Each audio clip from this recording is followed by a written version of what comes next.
नमस्कार दोस्तों, स्वागत है आप सभी का आपके अपने इस यूट्यूब चैनल माँ भारती हिंदी मंच पर। और आज की ये क्लास समर्पित रहेगी एचटेट 2023 के पीआरटी के पेपर को। तो अच्छे क्वेश्चन थे, वैसे आसान ही था इसका जो लेवल था वो, और क्योंकि पीजीटी और पीआरटी का जो है वो प्रश्नों का लेवल थोड़ा सा उसमें भिन्नता होती है, क्योंकि लेवल के अकॉर्डिंग जो है थोड़ा इजी ही होता है पीआरटी का पीजीटी से, और टीजीटी का फिर थोड़ा सा इससे ज़्यादा। तो देखिए, पहले हिंदी के प्रश्न सोल्व करेंगे।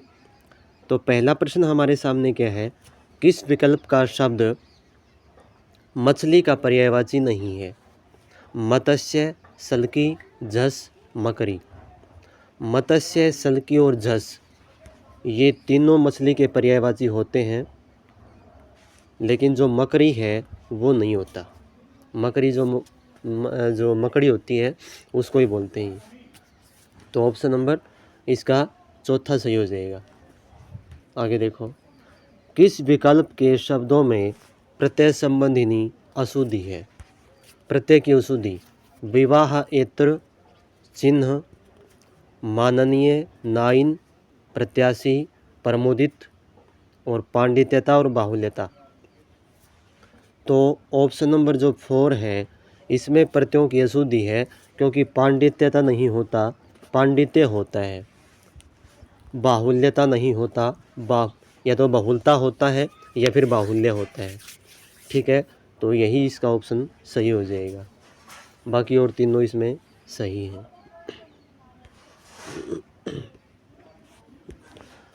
अगला प्रश्न है हमारा, किस विकल्प में क्षमा और क्षमा शब्द युग्म का क्रमशः सही अर्थ है? ये प्रश्न जो है अच्छे लेवल का दे रखा है भाई, बहुत ही कम विद्यार्थियों को पता होगा इसका। ये जो अक्षमा है, आधे अक्षमला। तो इसमें देखो, पहले अक्षमा का मतलब क्या? तप्त और धूप नहीं, माफ़ी तलवार, कत्था माफ़ी और माफ़ी पृथ्वी। तो पहली अक्षमा जो है इसका तो होता है माफ़ी, और जो आधे अक्षर वाली है वो है पृथ्वी। तो ऑप्शन नंबर 4 इसका आंसर हो जाएगा। बहुत इम्पोर्टेंट है, मतलब नोट कर लेना भाई, फिर भी पूछ सकते हैं ये। आगे देखो, निम्नलिखित में से कौन सा युग्म संगत नहीं है? य व नासिके वर्ण नहीं, डैढ़ क्षिप्त वर्ण सही है, रे लुंठित वर्ण या प्रकंपित वर्ण, और लय पार्श्विक वर्ण, ये तीनों सही हैं। ऑप्शन नंबर जो पहला है वही इसका आंसर है, वो सुमेलित नहीं है, क्योंकि ये जो वह है वो अर्धस्वर है। किस में आते हैं? अर्धस्वर। और वैसे अंतस्थ वर्ण भी है। आगे देखो, नेक्स्ट क्वेश्चन हमारे सामने क्या, किस विकल्प का शब्द व्यक्तिवाचक संज्ञा का उदाहरण नहीं है? तो नगर जातिवाचक का है, ये रामायण ये व्यक्तिवाचक में है, आगरा भी व्यक्तिवाचक में, और ताजमहल भी व्यक्तिवाचक। जो नगर है वो जातिवाचक संज्ञा का बोध करवा रहा है, जातिवाचक। बाकी और तीनों जो है वो है आपके किस में? व्यक्तिवाचक में। किस विकल्प के शब्द अभी उपसर्ग से निर्मित नहीं है? अभी, तो अभी, राम, अभ्यागत दोनों हैं। अभ्यागत में भी अभी उपसर्ग है, जैसे अभी प्लस आगत, यण संधि है ये अभ्यागत में।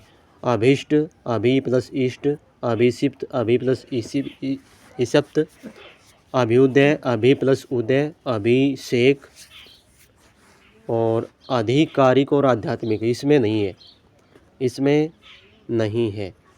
ठीक है ना, इसमें तो अधि उपसर्ग है, अधि, दोनों में अधि उपसर्ग हो जाएगा। तो ऑप्शन नंबर 4 हो जाएगा इसका। अब ये बताओ, अभिषेक की संधि विच्छेद क्या होगी? अभिषेक की संधि विच्छेद क्या होगी? आप सभी साथियों से अनुरोध है कि कमेंट सेक्शन में ज़रूर बताएं। आगे देखो, इम्पोर्टेंट है ये, अभिषेक वाला कई बार पूछी गई है। तत्पुरुष समास का कौन सा युग्म असंगत है? तत्पुरुष का पूछा इसने, तत्पुरुष, हाँ, तो देखो, आसातीत, कर्म तत्पुरुष, तुलसीकृत, संबंध तत्पुरुष, रसोई घर, संप्रदान पुरुष और गृहस्थ अधिकरण तत्पुरुष। तो देखो इसमें कौन सा हो जाएगा? इसमें जो है तुलसीकृत, ऑप्शन नंबर 2 है, ये सही हो जाएगा। तुलसीकृत का संबंध तत्पुरुष नहीं, इसका हो जाएगा आपका करण तत्पुरुष, करण तत्पुरुष, क्योंकि तुलसी से कृत, कृत का मतलब होता है रचना करना, रचित, रचित, लिखा हुआ, ठीक है ना। तो तुलसी द्वारा लिखा हुआ, तुलसी से लिखा हुआ, तो ये कर्ण तत्पुरुष आएगा, न कि संबंध तत्पुरुष। तो ये असंगत है इसमें, ऑप्शन नंबर 2। अगला प्रश्न देखो भाई, क्या है? किस शब्द में इत प्रत्यय कृदंत के रूप में प्रयुक्त हुआ है? कृदंत, एक दो प्रकार के प्रत्यय होते हैं, एक होता है कृत, एक होता है तदित। तो जो कृत प्रत्यय है वो सीधे धातु के साथ जुड़ते हैं, और जो तदित प्रत्यय हैं वो संज्ञा सर्वनाम विशेषण के साथ जुड़कर एक नया अलग शब्द बनाते हैं। तो देखो, पूजित, कलंकित, कुसुमित और फलित। तो पूज प्लस इत, तो सीधा ये धातु के साथ जुड़ा है, पूज धातु, ठीक है ना। तो यही कृदंत प्रत्यय हो जाएगा। बाकी और देख लेते हैं। कलंक प्लस इत, कलंक जो है भाववाचक संज्ञा है, तो ये तो तदित प्रत्यय हो गया। कुसुम इत, कुसुम भी संज्ञा है, कौन सी? जातिवाचक संज्ञा, ये भी तदित प्रत्यय हो गया। और फल और इत, फल भी संज्ञा बन गई, कौन सी? जातिवाचक। तो कौन सा हो जाएगा ये? ऑप्शन नंबर 1 सही हो जाएगा। बाकी और तीनों में तदित प्रत्यय हैं। आगे देखो, अपने साथियों को शेयर करना भाई। कंपाउंड बीमार को दवा पिलाता है, उक्त वाक्य में रेखांकित पद है। कंपाउंड बीमार को दवा पिलाता है, उक्त वाक्य में रेखांकित पद है। पूर्वकालिक क्रिया नहीं, नाम धातु ये भी नहीं है, प्रेरणार्थक, प्रेरणार्थक क्रिया हो जाएगी, कृदंत क्रिया ये भी नहीं है, तो ये प्रेरणार्थक क्रिया हो जाएगी, ठीक है ना। और ये प्रथम प्रेरणार्थक क्रिया है। द्वितीय में कौन सी होती है? कर्ता स्वयं कार्य न करके किसी और से कार्य करवाए, जैसे कंपाउंडर नर्स से रोगी को दवा पिलवाता है, ऐसे होता, तो ये होती है द्वितीय। तो ठीक है ना, तो ये प्रेरणार्थक क्रिया है ये भी, तो ऑप्शन नंबर इसका 3 सही हो जाएगा। किस विकल्प के शब्द तत्सम नहीं है? तो बयार, काज, बयार और काज यही है शायद, तद्भव है दोनों ये। आगे देखते हैं, आज्ञा, राजा, स्वामी, पक्ष, करण, वत्स। तो ऑप्शन नंबर जो है आपका पहला ही सही हो जाएगा। इसी में मतलब जो है यही तत्सम नहीं, दोनों तद्भव है, तो ऑप्शन नंबर 1 हो जाएगा। बयार का हवा हो जाएगा तद्भव नहीं, सॉरी, तद्भव ही है ये। आगे देखो, निम्नलिखित में से कौन सा भेद पुरुषवाचक सर्वनाम का नहीं है? तो पुरुषवाचक सर्वनाम के 3 भेद होते हैं, अन्य पुरुष, उत्तम पुरुष और मध्यम पुरुष। तो देखो, व्यक्तिवाचक ये होता ही नहीं है, ये नहीं होता है, सही यही आएगा। उत्तम पुरुष होता है, मध्यम पुरुष होता है, अन्य पुरुष होता है, तो ऑप्शन नंबर 1 हो जाएगा। व्यक्तिवाचक संज्ञा होती है ये। आगे देखिए, निम्नलिखित में से गुणवाचक विशेषण का उदाहरण नहीं है। गुणवाचक में देखो, गुण का मतलब गुण नहीं होता भाई, जैसे यहाँ दोष भी हो सकता है, कोई दशा हो सकती है, अवस्था हो सकती है, कोई रंग हो सकता है, ठीक है ना, तो उसमें सारे आ जाएंगे। तो अच्छा गुणवाचक का है, आधा नहीं है, बुरा है गुणवाचक का, लाल है। आधा ये क्या हो जाएगा इसमें?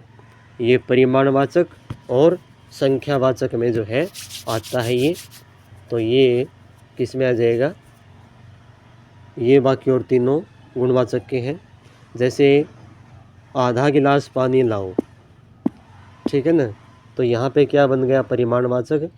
अब क्या कहता है कि आधी रोटी दे दो, तो ये क्या हो जाएगा, ये फिर संख्यावाचक का हो जाएगा। ठीक है, आगे देखो अगला प्रश्न देखिए क्या है।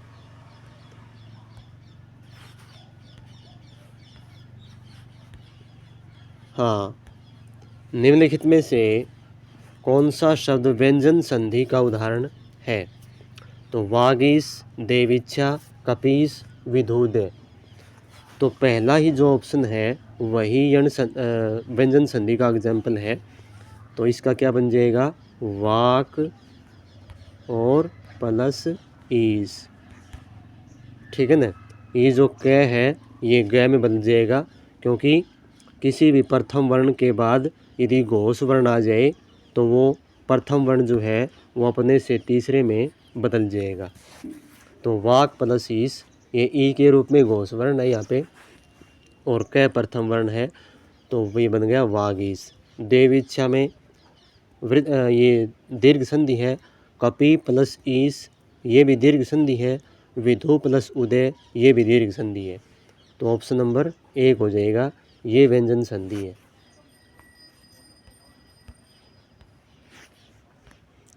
किस विकल्प में विलोमार्थी युग्म संगत नहीं है?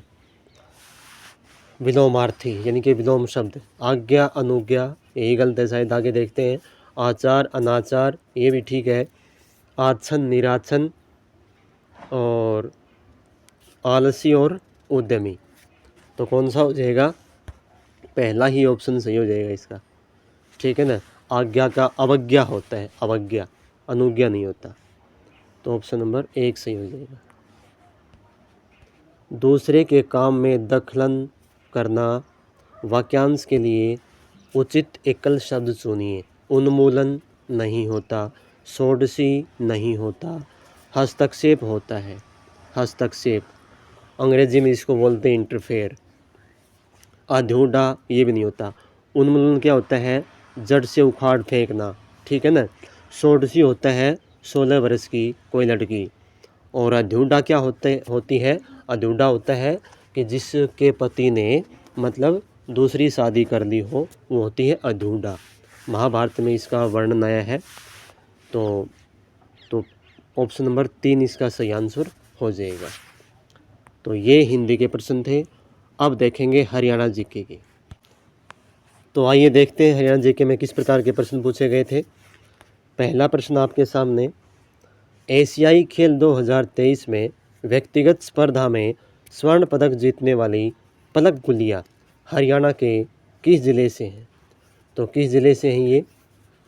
तो ये थी आपकी, ये हैं झज्जर ज़िले से, झज्जर ज़िले से ही। ऑप्शन नंबर 1 इसका सही आंसर हो जाएगा। हरियाणा में कितने उपखंड हैं? तो कितने हैं, 95, 49, 143 और 74। तो हरियाणा में जो है 49 जो है उपखंड है, वो नहीं, सॉरी 74, ये गलत है भाई। कितने हैं, 74। ऑप्शन नंबर 4 हो जाएगा। आगे देखो,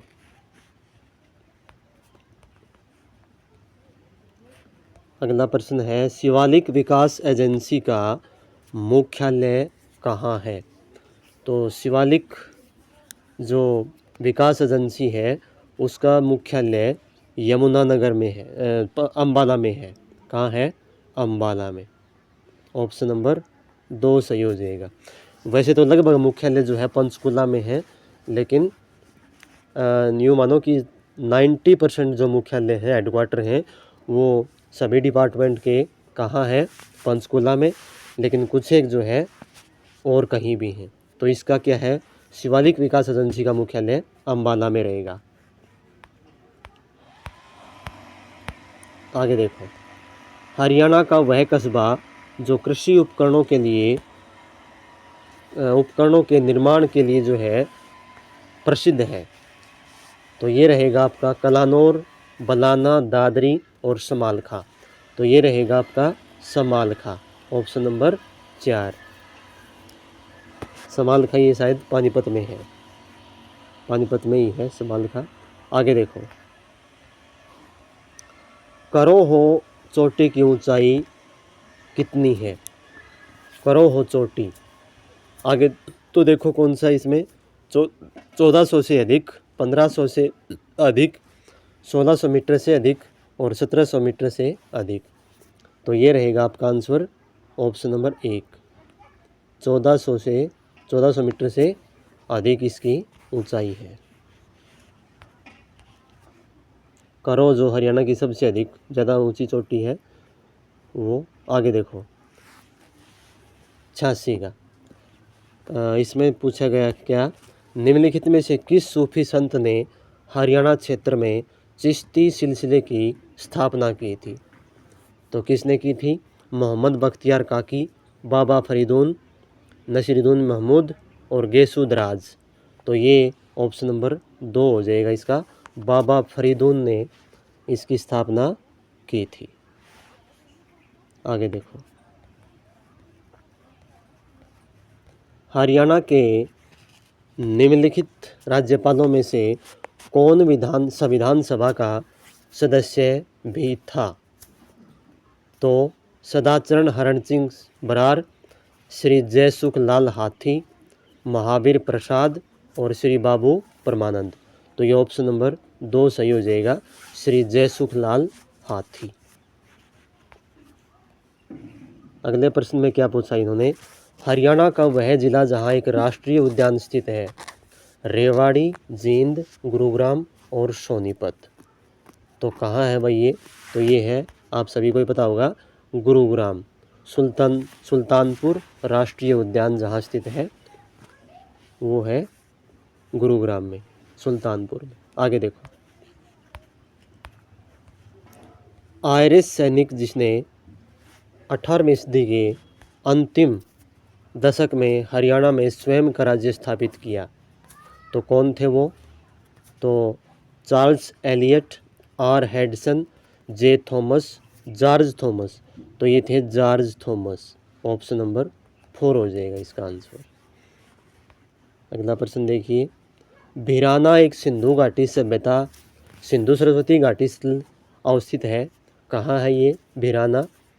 तो काफ़ी फेमस है, तो ये है आपका फतेहाबाद में, फतेहाबाद में, ऑप्शन नंबर 3। आप देखेंगे साइकोलॉजी के प्रश्न, आइए देखते हैं। तो देखो पहला प्रश्न क्या है साइकोलॉजी से, श्रवण बाधित विद्यार्थियों के शिक्षण अधिगम हेतु कौन सा प्रशिक्षण आवश्यक नहीं है? तो ओष्ठ पठन आवश्यक नहीं है।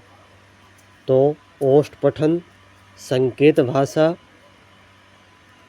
ब्रेल लिपि और गामक प्रशिक्षण। तो ब्रेल लिपि और गामक प्रशिक्षण ये तो जो मतलब अंधे विद्यार्थी होते हैं, ठीक है ना, दृष्टिहीन जो विद्यार्थी होते हैं उनके लिए होती है। तो क्या हो जाएगा, सी और डी ये हो जाएगा इसमें। ओष्ठ पठन भी होता है और संकेत भाषा, ये दोनों हो जाएंगे इसमें। तो ऑप्शन नंबर नहीं है, नहीं है तो ब्रेल लिपि और गामक प्रशिक्षण, तो ऑप्शन सी और डी ये दोनों हो जाएंगे, ऑप्शन नंबर 3। आगे देखो, जब बच्चे का नैतिक विकास एक अच्छा लड़का या लड़की घोषित होने की इच्छा पर आधारित होता है, तो इस नैतिकता का संबंध किससे है? तो किससे है? तो ये ऑप्शन नंबर व्यक्तिवाद एवं विनिमय, आज्ञाकारिता एवं दंड, सामाजिक अनुबंधन, अच्छे अंतर्व्यक्तिक संबंध। तो ऑप्शन नंबर 4 इसका आंसर हो जाएगा, अच्छे अंतर्व्यक्तिक संबंध। आगे देखो, नेक्स्ट है हमारा, निम्नलिखित में से कौन सा कथन अर्जित प्रेरकों की सही व्याख्या नहीं करता? कि वे जन्मजात नहीं होते, वे सार्विक होते हैं, वे जीवित रहने के लिए आवश्यक नहीं होते, वे अधिगम को प्रभावित करते हैं। तो ऑप्शन नंबर 2 हो जाएगा, वे सार्विक होते हैं। ये सही व्याख्या नहीं करता। आगे देखो, सार्विक का क्वेश्चन दिया, दे आर यूनिवर्सल, इनके सब जगह होने वाले। क्वेश्चन नंबर 4, मानसिक आयु का प्रत्यय किसने दिया था? तो ये काफ़ी फेमस प्रश्न है, आप सभी को ही पता होगा इसका। तो मानसिक आयु का जो प्रत्यय है वो दिया था बिने ने। ऑप्शन नंबर 1 सही आंसर हो जाएगा। नेक्स्ट है, शिक्षक का निम्नलिखित में से कौन सा कार्य सृजनशील बच्चे की क्षमता को अवरुद्ध करता है? तो कौन सा कार्य करता है? अपसारी चिंतन के लिए प्रोत्साहन करना, दूसरों के विचारों की अनुरूपता के लिए जोर, विचारों की अभिव्यक्ति की स्वतंत्रता और नव परिवर्तन के लिए प्रेरणा। तो ऑप्शन नंबर जो 2 है वो इनके क्षमता को अवरुद्ध करता है। ठीक है ना। अपसारी चिंतन के लिए प्रोत्साहन यानी कि बहुत मतलब चीज़ों के बारे में सोचना। एक होता है अभिसारी, एक होता है अपसारी। तो अपसारी चिंतन ये सही है। विचारों की अभिव्यक्ति, उसको बच्चे को जो है विचार, उसके विचार प्रकट करने का मौका मिले, और नव परिवर्तन, नया परिवर्तन जो है उसको नई दिशा जो है वो प्रदान करे। तो ऑप्शन नंबर 2 इसका सही आंसर हो जाएगा। ये अवरुद्ध करता है। अवरुद्ध का मतलब रोकना। निम्नलिखित में से कौन सा बुद्धि परीक्षण एक अशाब्दिक बुद्धि परीक्षण है? तो आर्मी एल्फा परीक्षण, रेवन का प्रोग्रेसिव मैट्रिक्स परीक्षण यही है अशाब्दिक। बाकी और ये शाब्दिक है। विनय सायन परीक्षण, जलोटा सामान्य मानसिक योग्यता परीक्षण। तो ऑप्शन नंबर 2 इसका सही आंसर हो जाएगा। अनुदेशनात्मक कार्यक्रम के दौरान प्रतिपुष्टि द्वारा सुधार के उद्देश्य से किया गया मूल्यांकन कहलाता है। तो क्या कहलाता है ये? योगात्मक, निदानात्मक, व्यवस्थात्मक या निर्माणात्मक या रचनात्मक? तो ये निर्माणात्मक या रचनात्मक मूल्यांकन कहलाता है। ऑप्शन नंबर 4 हो जाएगा इसका।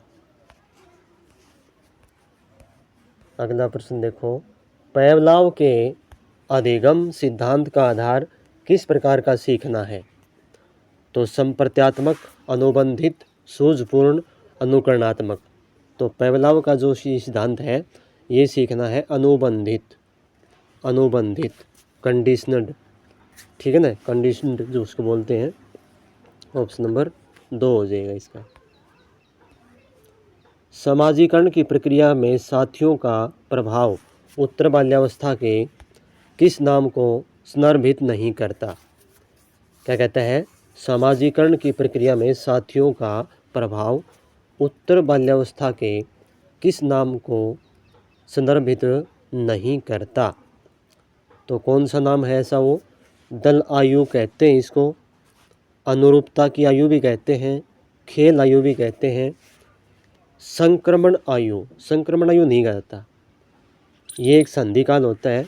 ये किशोरावस्था शुरू होने के बाद की शुरू और उत्तरावस्था की जो मतलब बाल्यावस्था की उत्तरावस्था होती है उसका चरम होता है ये। ठीक है ना। तो ये संक्रमण आयु ये नहीं होता। ऑप्शन नंबर 4 सही हो जाएगा इसका। निम्नलिखित में से कौन सा कारक अधिगम को नकारात्मक रूप से प्रभावित करता है? तो कौन सा करता है? अभ्यास, इच्छा शक्ति, अभिप्रेरणा। ये तीनों पॉजिटिव हैं। ये तीनों तो पॉजिटिव हैं। पॉजिटिव।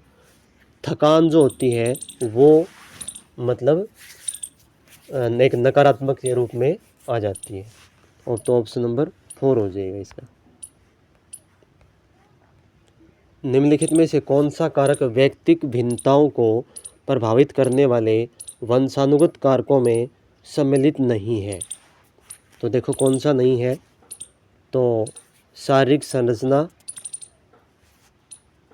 बुद्धि, विक्षमता और अभिवृत्ति। तो कौन सा हो जाएगा? ऑप्शन नंबर 4 हो जाएगा, अभिवृत्ति, एटीट्यूड जो बोलते हैं उसको, ये हो जाएगा इसका। थॉर्नडाइक के बिल्ली पर सीखने के प्रयोग में एक विशिष्ट व्यवहार सीखने के लिए किस प्रकार के अभिप्रेरक का उपयोग किया गया था? तो किसका किया गया था भाई? ये जैविक अभिप्रेरक, सामाजिक, बाह्य अभिप्रेरक या वातावरणीय? तो ये जैविक अभिप्रेरक था, जैविक, ऑप्शन नंबर 1। निम्नलिखित में से कौन सी उत्तर बाल्यावस्था के बच्चों की उपयुक्त सामाजिक व्यवहारिक विशेषता नहीं है? तो कौन सी नहीं है? सहयोग, सहानुभूति, परानुभूति, अहम केंद्रितता। तो अहम केंद्रितता नहीं है, ऑप्शन नंबर 4 सही हो जाएगा इसका। अगला प्रश्न देखिए, विकास की प्रक्रिया प्रारंभ होती है तो गर्भाधान से परिपक्वता तक, जन्म से परिपक्वता तक, गर्भाधान से मृत्यु तक और जन्म से मृत्यु तक। तो इसका ऑप्शन नंबर 3 सही हो जाएगा, गर्भाधान से मृत्यु तक। यानी कि गर्भधारण होता है उससे लेकर और मरने तक जो है विकास की प्रक्रिया चलती रहती है, वृद्धि कुछ समय के बाद रुक जाती है। आगे देखो,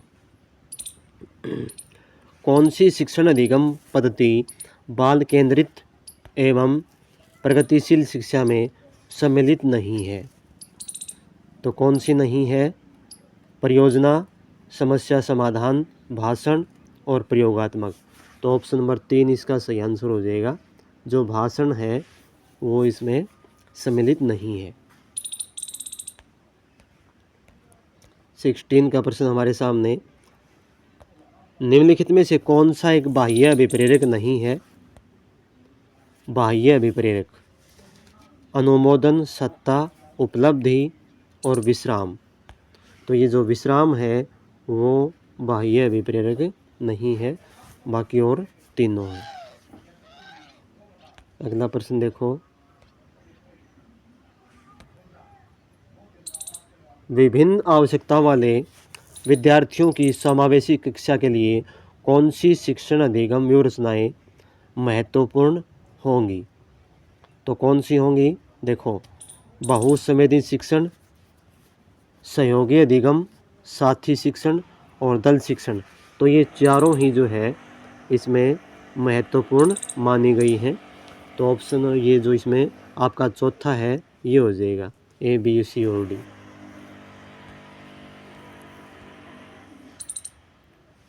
प्रतिभाशाली विद्यार्थियों के लिए निम्नलिखित में से कौन सी शैक्षिक व्यवस्था की जानी चाहिए? प्रतिभाशाली विद्यार्थियों के लिए तो कौन सी की जानी चाहिए भाई? त्वरण, उपचारात्मक शिक्षण, वाचन अभ्यास, वाक उपचार। तो ये ऑप्शन नंबर जो 1 है आपका वही सही आंसर हो जाएगा, त्वरण, एसिलरेशन जिसको बोलते हैं, ऑप्शन नंबर 1। वाइगोत्स्की के अनुसार वह भाषण जो स्वयं की ओर निर्देशित होता है क्या कहलाता है? वो तो क्या कहलाता है? तो ये कहलाता है आपका सामाजिक भाषण, निजी भाषण, बाह्य भाषण और अंतःक्रिया भाषण। तो ये ऑप्शन नंबर 2 सही हो जाएगा, निजी भाषण। किस मनोवैज्ञानिक ने अपने संज्ञानात्मक विकास सिद्धांत में वस्तु स्थायित्व का संप्रत्यय प्रस्तुत किया? तो ये किया था पियाजे ने। किसने किया था? पियाजे ने। ऑप्शन नंबर 1 सही हो जाएगा, वस्तु स्थायित्व। किसी कार्य का संतोषजनक प्रभाव उस कार्य के सीखने को प्रभावित करता है। सीखने का यह नियम किसके द्वारा प्रतिपादित किया गया? तो ये किया गया था भाई किसके द्वारा? थॉर्नडाइक के द्वारा। ऑप्शन नंबर 2 इसका सही आंसर हो जाएगा, थॉर्नडाइक। नेक्स्ट क्वेश्चन देखो क्या है। अगला प्रश्न है भाई, हाँ,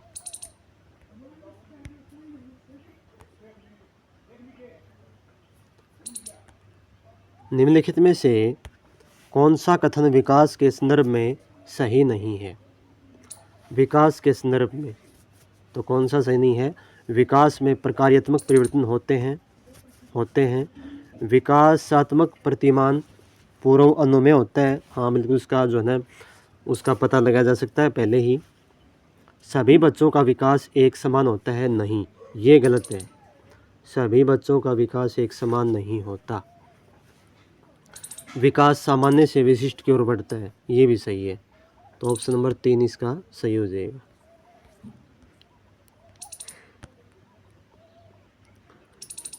अगला प्रश्न है, निम्नलिखित में से कौन सा कथन सीखने की विराम विधि के महत्व को इंगित नहीं करता?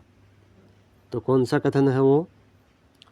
सीखने में थकान नहीं होती, स्मृति चिन्ह समेकित नहीं होते, सीखने में अभिरुचि बनी रहती है और मानसिक उबता नहीं होती। तो ऑप्शन नंबर 2 इसका आंसर हो जाएगा, स्मृति चिन्ह समेकित नहीं होते। आगे देखो, निम्नलिखित में से कौन सा निबंधात्मक प्रकार का प्रश्नों का प्रारूप नहीं है? तो कौन सा नहीं है? वर्णनात्मक, विश्लेषणात्मक, प्रत्यभिज्ञानात्मक और आलोचनात्मक। तो ये हो जाएगा आपका ऑप्शन नंबर 3। ऑप्शन नंबर 3 सही हो जाएगा। प्रत्यभिज्ञानात्मक प्रश्न नहीं होते। आगे है भाई, किस अधिगम नियोगिता में निम्नलिखित हस्तक्षेप कार्यक्रम सुझाए गए हैं? भाषाई समझ के लिए प्रयास, और बी है वर्तनी सुधार के लिए अभ्यास। तो ये कौन सा है? तो ये हो जाएगा आपका डिसलेक्सिया। ठीक है ना।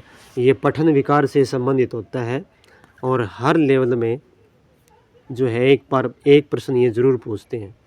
ये 4-5 चीज़ें हैं, ये बिल्कुल याद करके जाना, पक्का आएगा ये प्रश्न यहाँ से।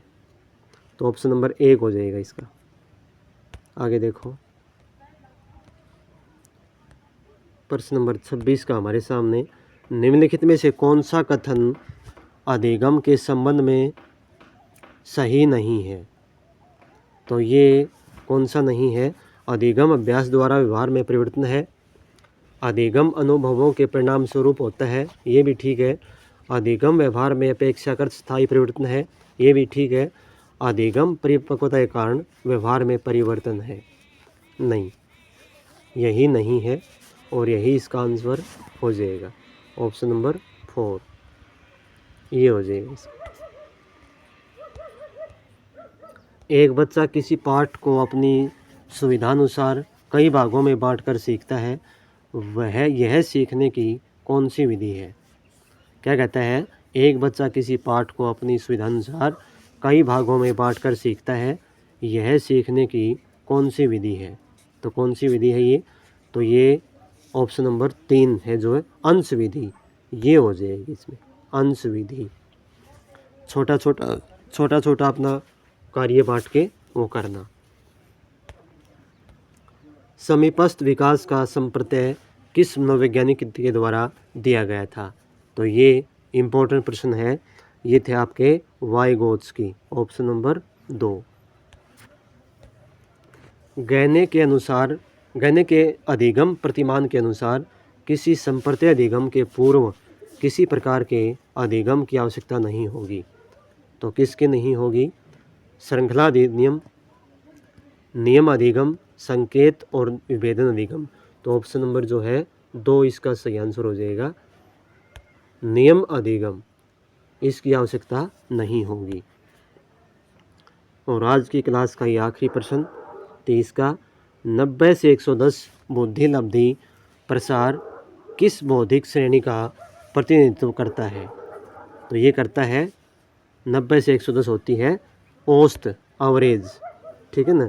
तो ऑप्शन नंबर 1 इसका सही आंसर हो जाएगा। तो दोस्तों ये आज के प्रश्न थे, मॉडल पेपर था। मॉडल पेपर तो क्या PYQ था। तो जितने भी हो सकें मैं तो यही सलाह दूंगा कि PYQ निकाले जाएं एग्ज़ाम तक। बहुत उनके प्रश्नों का जो लेवल है उनका एक अंदाज़ा लगता है कि कहाँ से उठाए गए हैं और किस किस के प्रकार के प्रश्न उठते हैं। तो आज के लिए बस इतना ही। मिलते हैं अगली क्लास में किसी एक नए PYQ के साथ। धन्यवाद। जय हिंद, जय भारत।